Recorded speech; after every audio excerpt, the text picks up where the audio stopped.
हम लोग आज विभाजन सूत्र पढ़ेंगे। विभाजन सूत्र में आप देख रहे हैं कि उदाहरण 6 द्वारा हम समझाना जा रहे हैं आपको कि उस बिंदु का निर्देशांक ज्ञात करें जो बिंदुओं 4-3 और 8-5 को जोड़ने वाले रेखाखंड को आंतरिक रूप से 3:1 में के अनुपात विभाजित करता है।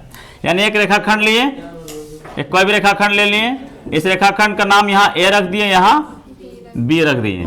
अब ये 3:1 मतलब टोटल भाग कितना हुआ, दोनों को जोड़ देंगे तो 4 भागों में। तो मान के चलिए यहाँ एक बना दिए, यहाँ एक बना दिए, दो एक मिनट, इसको थोड़ा सा बराबर भागों में लेंगे हम लोग। 1 2 3 4, या फिर इसको थोड़ा बराबर, तो अब स्केल तो है नहीं हमारे पास कि बराबर नापेंगे, थोड़ा सा अंदाजा ही करना होगा। 1 2 3 4, देखिए यहाँ रख लेते हैं 1 2 3 4, लगभग बराबर है। तो अब कोई एक बिंदु ले लेते हैं, तो एक बिंदु लेना है तो कितना अनुपात में लेने बोल रहा है, 3:1 में। 1 2 3, तो यहां पर बिंदु आएगा आपका P और इधर 1 है, तो हुआ ना 3:1 में, इधर 3 और बाद में 1। तो इसको ऐसा करना है, बोल रहा है कि एक रेखाखंड को 3:1 में बांटा हुआ है, विभाजित किया हुआ है, और ए दिया हुआ है कितना, 4 और -3, 4 और -3, और इधर कितना है 8 और 5।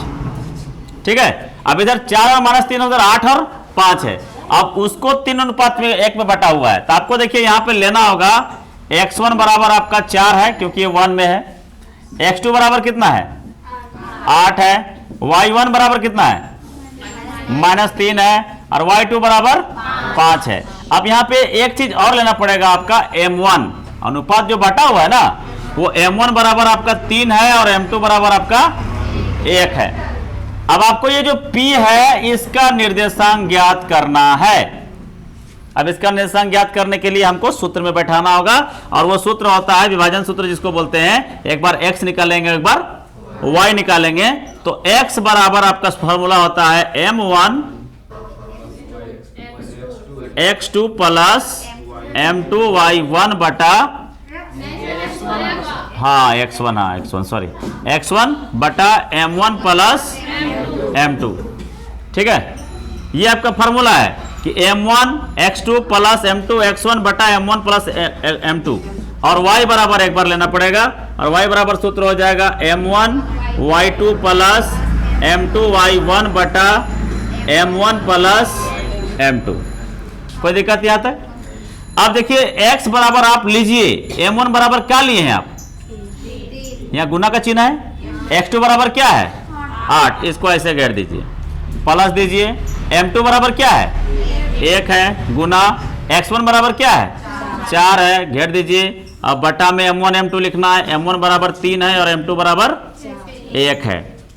फिर यहाँ आ जाइए y में भी वही काम कीजिए, m1 बराबर है आपका 3 गुने y2 बराबर है आपका 5 प्लस m2 बराबर 1 है, और y1 बराबर आपका है -3, इसको भी घेर दीजिए और नीचे कर दीजिए 3 प्लस 1 m1 m2।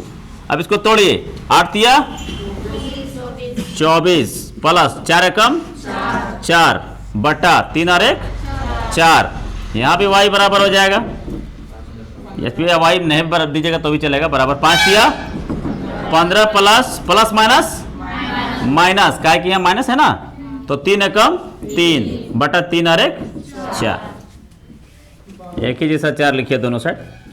कोई दिक्कत यहाँ तक? थोड़ा यहाँ नहीं हट रहा है तब यहाँ बनाते हैं।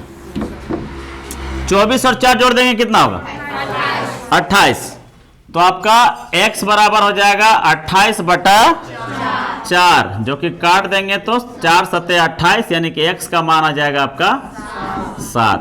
अब y बराबर आते हैं, y बराबर आपका है 15 में 3 जाएगा तो 12 बटा 4 तिया काट देंगे तो y का मान हो जाएगा 3, यानी आपका p का जो निर्देशांक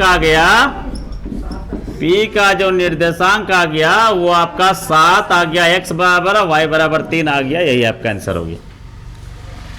ठीक है, अब ये तो आप लोग समझ में आ गया कि अनुपात दिया रहेगा तो आप उसको कैसे निर्देशांक लाएंगे। सपोज दैट आपका ये मिसिंग रहेगा, ये रहेगा, मतलब ये कहां रहेगा वो आपको पता नहीं है, किस जगह पे रहेगा। आपको खाली दिया हुआ रहेगा कि P का निर्देशांक पता रहेगा, P का निर्देशांक आपको पता रहेगा, P का निर्देशांक आपको, चलिए उसी क्वेश्चन में बता दे रहे हैं ना, क्वेश्चन वही है, खाली आपको हम चेंज कर दे रहे हैं कि यहां पे आपको अनुपात नजर नहीं आएगा।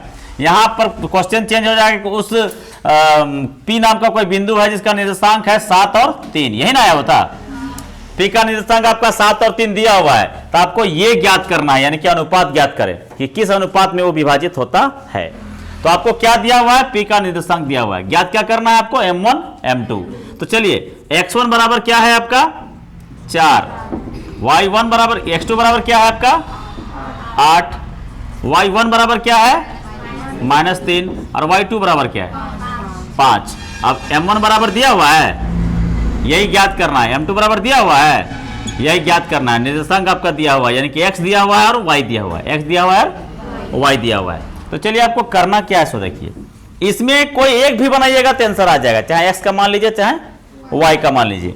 चलिए हम पहले x ले लेते हैं, क्योंकि x बराबर हमको पता है, सूत्र होता है m1 x2 plus m2 x1 बटा m1 प्लस m2, है ना। खाली x ले रहे हैं, y नहीं ले रहे हैं, y भी लीजिएगा तो भी बन जाएगा। चलिए x बराबर क्या आया हुआ है, क्या दिया हुआ है 7 दिया हुआ है ना, तो हम 7 लिख दिए। अब चूंकि आप सूत्र है, सूत्र में तो m1 है नहीं, आपका दिया हुआ है नहीं, तो आपको जस का तस लिखना होगा ना। और x2 बराबर क्या है, तो x2 बराबर 8 है, इसको घेर दीजिए, प्लस m2 तो फिर नहीं दिया हुआ है ना, और x1 बराबर कितना है 4 है, इसको भी घेर दीजिए, बटा नीचे m1 m2 तो आपको दिया हुआ है ये नहीं है, तो आपको जस का तस लिखना होगा ना। अब बताइए यहाँ कुछ नहीं तो बटा 1 है ना जी, क्रॉस मल्टीप्लिकेशन कर सकते हैं ना। तो इसको 8 को m से गुना करेंगे, तो 8 को m से गुना करेंगे तो क्या होगा, होगा ना, प्लस 4 को m2 से गुना करेंगे तो क्या होगा, और इसको 7 से गुना करेंगे तो क्या होगा, होगा, और इसको भी 7 से गुना करेंगे तो क्या होगा, होगा। अब देखिए ये m1 गोतिया है ना, गोतिया, और ये दोनों गोतिया है ना। गोतिया सबसे बदमाश होता है, लेकिन यहाँ गोतिया लोग मदद करता है, वहाँ वास्तविकता अलग होता है ना। तो 8 और 7 कितना हो जाएगा, सॉरी ऐसा नहीं, 8 m1 इसको उठा के इधर लाइए तो -7 m1 हो जाएगा, और यहाँ पर पहले से 7 m2 पहले से है, और ये m2 को उधर ले जाएंगे तो -4 m2 हो जाएगा, एक साथ कर दिए है ना। अब 8 m1 समान पद करने के लिए ऐसा किए, तो 8 m1 में 7 m1 चला जाएगा तो 1 m1 बचेगा, एक तो लिखा नहीं जाता है, बराबर 7 में से 4 जाएगा तो 3 m2 होगा।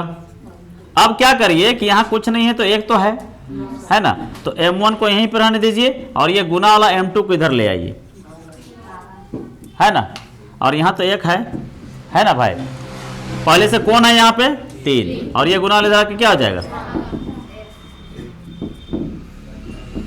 ठीक है, यानी आ गया आपका m1, इसीलिए m1 अनुपात m2 बराबर 3:1।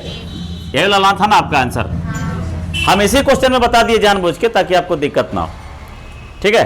क्वेश्चन थोड़ा सा चेंज हो जाएगा कि अगर कोई बिंदु P दिया हुआ है जिसका निर्देशांक 7 और 3 है, तो आपको अनुपात ज्ञात कीजिए कि किस अनुपात में उस भुजा को बांटता है। तो वो अनुपात हमको पता चल गया कि 3 अनुपात, यानी कि कहां लगेगा बिंदु, यहां लग जाएगा। क्या निर्देशांक है, तो निर्देशांक पहले से हमको पता है, ये समझे, उल्टा है, ओके।